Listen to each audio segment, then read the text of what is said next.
स्वागत है आप लोगों का दोस्तों stock market basic course of technical analysis part 9 में। तो इस वीडियो में हम बात करेंगे शूटिंग स्टार के बारे में और हरामी पैटर्न के बारे में। तो हरामी पैटर्न भाई दो प्रकार के होते हैं, बुलिश हरामी पैटर्न एंड बेयरिश हरामी पैटर्न। तो आओ वीडियो करते हैं स्टार्ट। टेक्निकल एनालिसिस कोर्स के इस 9th एपिसोड में आपका स्वागत है। पिछले लेक्चर में हमने इवनिंग स्टार, मॉर्निंग स्टार इनके बारे में बात की थी और आज हम कुछ और पैटर्न्स के बारे में बात करने वाले हैं। आज हम शूटिंग स्टार के बारे में बात करेंगे, साथ ही हरामी पैटर्न के बारे में भी बात करेंगे। हरामी पैटर्न में मेनली दो पैटर्न्स होते हैं, बुलिश हरामी पैटर्न और बियरिश हरामी पैटर्न। तो उनको आज हम डिटेल में समझेंगे। ये सारे पैटर्न्स अगले 1-2 लेक्चर तक चलेंगे। उसके बाद हम टेक्निकल एनालिसिस की बाकी चीजों के बारे में भी बात करेंगे। चलो तो शुरुआत करते हैं शूटिंग स्टार से।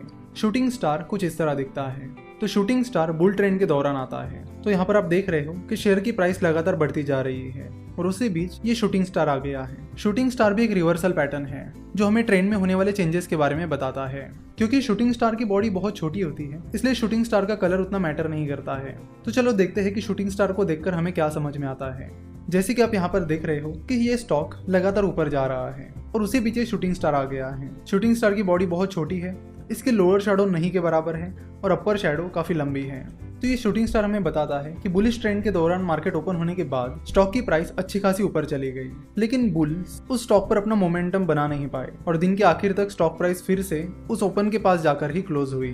तो बुलिश ट्रेंड के दौरान जब शूटिंग स्टार आता है तो हमें इंडिकेट करता है कि बुल्स अपना मोमेंटम खोते हुए दिख रहे हैं। शूटिंग स्टार उतना ज्यादा पावरफुल इंडिकेटर नहीं है, इसलिए बस शूटिंग स्टार के बेसिस पर आपको ट्रेड में एंटर नहीं करना चाहिए। और एक चीज, शूटिंग स्टार की बॉडी और उसके पहले की कैंडल की बॉडी के बीच हमेशा गैप रहता है, तो ये चीज भी आपको जरूर ऑब्जर्व करनी होगी। तो शूटिंग स्टार के बाद अब हम बात करेंगे हरामी पैटर्न के बारे में।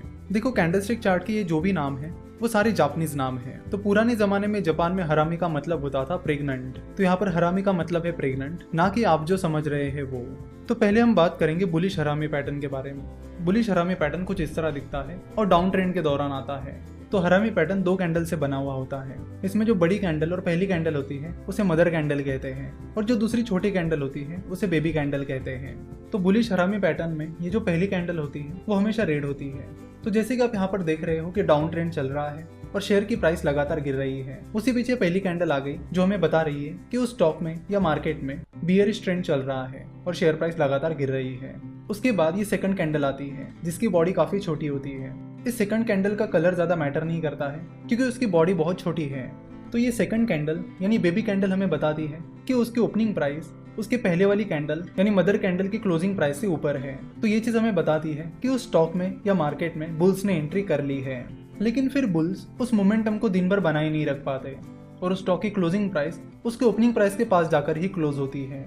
तो यहाँ पर सेकंड कैंडल यानी बेबी कैंडल की क्लोजिंग प्राइस भी उसके पहले की कैंडल यानी मदर कैंडल की क्लोजिंग प्राइस से ऊपर है। तो ये चीज हमें बताती है कि मार्केट में बुल्स ने एंट्री कर ली है। पर बुलिश हरामी कैंडल उतना स्ट्रॉन्ग इंडिकेटर नहीं है कि जिसके बेसिस पर आप तुरंत मार्केट में पोजीशन ले सको। जैसे कि हमने देखा था कि मॉर्निंग स्टार और बुलिश इनगल्फिंग पैटर्न इन्होंने हमें बहुत स्ट्रॉन्ग इंडिकेटर्स दिए थे जिसके बेसिस पर हम आसानी से ट्रेड शुरू कर सकते थे। पर यहाँ पर बुलिश हरामी पैटर्न का इंडिकेटर उतना स्ट्रॉन्ग नहीं है। ये बस बता रहा है कि उस स्टॉक में या मार्केट में बुल्स ने एंट्री कर ली है।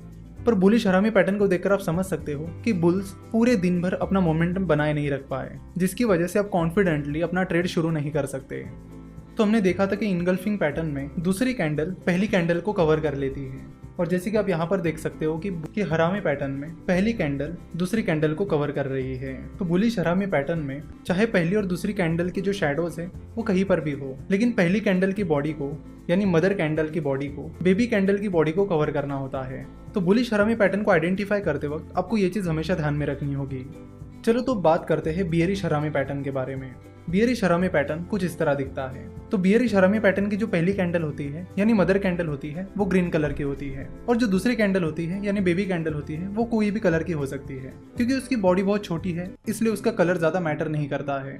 तो यहाँ पर आप देख सकते हो कि बियरिश हरामी पैटर्न अप ट्रेंड के दौरान आता है और यहाँ पर शेयर की प्राइस लगातार बढ़ रही है। उसी पीछे पहली कैंडल आ गई है जिसने हमें बता दिया है कि मार्केट में या उस स्टॉक में बुल ट्रेंड चल रहा है और स्टॉक की प्राइस लगातार ऊपर जा रही है। तो ये पहली कैंडल हमें बताती है कि मार्केट में बुल ट्रेंड चल रहा है और बुल्स उस स्टॉक में या मार्केट में अपना मोमेंटम बनाए रखने में कामयाब हो रहे हैं। उसके बाद ये सेकंड कैंडल आती है। आप देख सकते हो कि सेकंड कैंडल की ओपनिंग प्राइस उसके पहले की कैंडल की क्लोजिंग प्राइस से नीचे है। तो ये चीज हमें बताती है कि उस स्टॉक के शुरुआती दौर में ही बियर्स ने उस स्टॉक में एंट्री कर ली है, लेकिन बियर्स अपना ये मोमेंटम बनाए नहीं रख पाए और दिन के आखिर में उस स्टॉक की क्लोजिंग प्राइस उसके ओपनिंग प्राइस के पास जाकर ही क्लोज हुई। तो और एक चीज आपको यहाँ पर जो देखनी है वो ये कि उस स्टॉक की क्लोजिंग प्राइस अभी भी उसके पहले की कैंडल की क्लोजिंग प्राइस से नीचे है। तो ये चीज हमें बताती है कि उस स्टॉक में बियर्स ने एंट्री कर ली है।